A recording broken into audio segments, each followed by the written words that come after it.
के दौरान इनसे आज मिल रहे हैं कोच बिहार में पहला रिएक्शन। देखिए, वो गवर्नर साहब का अगर अपने अधिकार क्षेत्र में वो काम कर रहे हैं तो उसमें क्या बोला सकता है। ये तो ओपन एंड शट केस है, बिल्कुल दिखाई पड़ रहा है कि चारों तरफ जिस तरह से ममता बनर्जी के लिए जो समर्थन देख रहा हूँ, सपोर्ट देख रहा हूँ, मैं तो अपने अनुभव के आधार पर कह सकता हूँ कि जहाँ जहाँ गया हूँ मैं वहाँ इस बार ममता जी के लिए सैलाब देख रहा हूँ। और ख़ासकर जो पिछली बार आके हमारे भारतीय जनता पार्टी के दोस्तों ने और माननीय प्रधानमंत्री जी ने या और दूसरे लोगों ने आके जिस तरह से खेल ख़राब किया था और जिस तरह से अपमान किया था महिला मुख्यमंत्री का, देश में एक ही महिला मुख्यमंत्री हैं ममता जी का, दीदी और क्या क्या किया और क्या क्या झूठी जुमलेबाजी की पिछली बार, उससे लोग काफ़ी खफा हैं।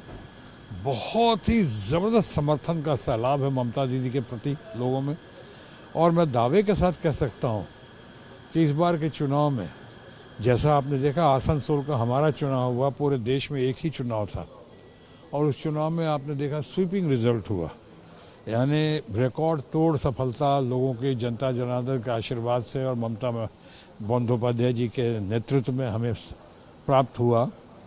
इस तरह इस बार कह सकता हूँ नॉट विथ स्टैंडिंग गवर्नर साहब, ऑनरेबल गवर्नर साहब जो कर रहे हैं, लेकिन मैं इतना कह सकता हूं कि ममता जी का जो सपोर्ट देख रहा हूं, समर्थन देख रहा हूं, इस बार भी पंचायत इलेक्शंस में भी जो फीवर देख रहा हूं ममता जी के लिए स्वीपिंग रिजल्ट्स होगा उनके फेवर में।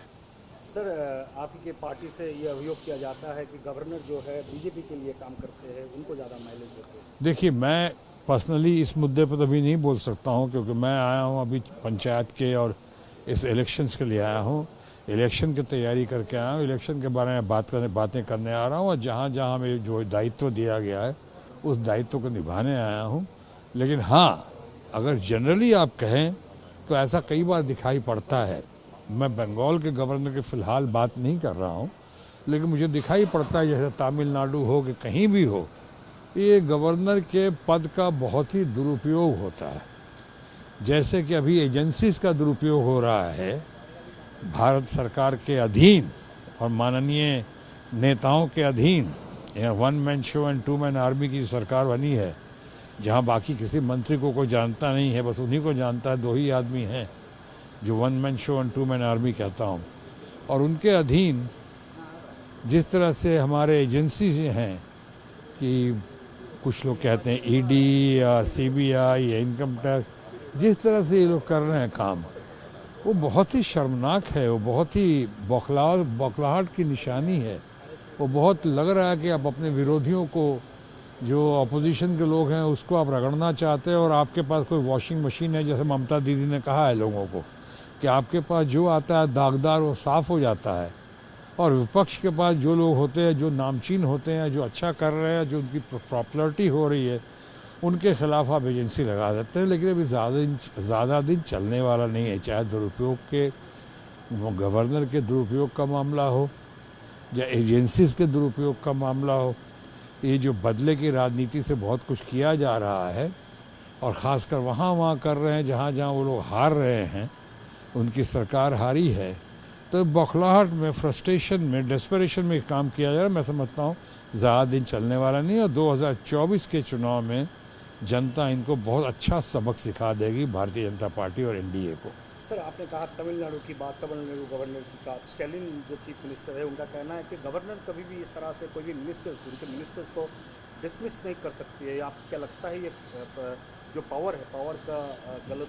मैंने कहा आपको सही है, जैसा मेरे भी दोस्त लोग कहते हैं, मुझे भी ये बताया गया है कि गवर्नर के पास वो पावर नहीं है कि जिस पावर का दुरुपयोग करते हुए किसी मंत्री को बर्खास्त करने का मुख्यमंत्री, वो मंत्री पद का चयन ये मुख्यमंत्री का विशेषाधिकार है, वो कैबिनेट करती है, उस पर गवर्नर का दखल नहीं हो सकता है, जो जानकारी मुझे दी गई है।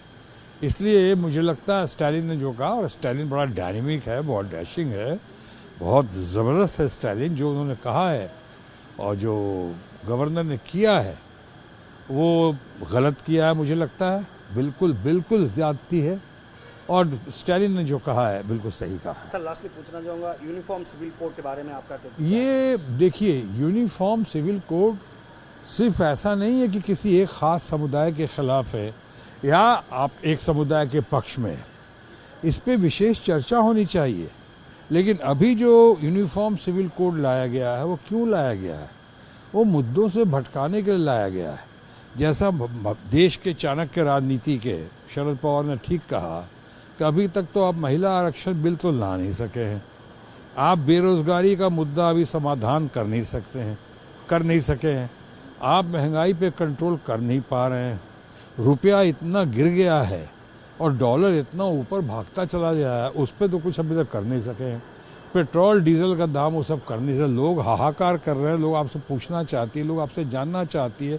तो मुद्दा भटकाने के लिए जो प्रधानमंत्री ने पहली बार, माननीय प्रधानमंत्री जो हमारे दोस्त भी है, 9 सालों में एक प्रेस कॉन्फ्रेंस नहीं किया है। ये कितनी अजीब सी बात लगती है कि देश का प्रधान हर मुख्यमंत्री करता है, ममता जी करती हैं, नीतीश बाबू करते हैं, दुनिया भर के लोग करते हैं। ये पहला प्रधानमंत्री है जो 9 साल से एक तो नहीं किया उन्होंने। ऊपर से अभी कोई मुद्दा उनको समझ में नहीं आ रहा है कि क्या कर रहे हैं। सारी चीज़ें फेल हो रही हैं, फ्लॉप हो रही हैं उनकी। अभी देखिए कितनी, अब भले अपने प्रचार मंत्री बनकर प्रधानमंत्री ने चाहे जो कुछ कहा अमेरिका के बारे में, लेकिन आपको भी पता और हमें भी पता है कि अमेरिका में कितनी उनकी किरकिरी हुई है, कितनी खिल्ली उड़ी है, कितनी क्या हुआ और क्या पाया वहाँ से। कुछ नहीं पाया। सुब्रमण्यम स्वामी ने तो खुद कहा है कि कुछ नहीं लेकर आया वहाँ से। किस लिए गया था अमेरिका? जाना चाहिए था मणिपुर उनको। मणिपुर की समस्या का समाधान अभी तक कर नहीं सके और आप आए हैं अभी यूनिफॉर्म सिविल कोड लेकर। अरे यूनिफॉर्म सिविल कोड से ऐसे एतराज़ नहीं है आम लोगों को, लेकिन उस पर सब पक्षों की राय, सबसे चर्चा होनी चाहिए। हमारे सैड हो, शिरोमणि अकाली दल हो, कि हमारा मुस्लिम समुदाय हो, या हमारे जो लोग भारत माता के संतान हैं, जो लोग सब भारतीय हैं, जो तो नॉर्थ ईस्ट का मामला हो, बहुत सारी मामलों पे प्रकाश डाल के सब लोगों से विचार विमर्श करके चर्चा करके इस मुद्दे को लाते तो कुछ और कहता मैं। लेकिन यहाँ तो चुनाव की घड़ी में, अब चुनाव सर पे है और बाकी चीज़ों का आप जवाब दे नहीं पा रहे हैं। मणिपुर का जवाब दे नहीं पा रहे हैं, आप डॉलर से रुपये का समाधान कर नहीं पा रहे हैं, आप अभी महंगाई को रोक नहीं पा रहे हैं, बेरोजगारी को संभाल नहीं पा रहे हैं।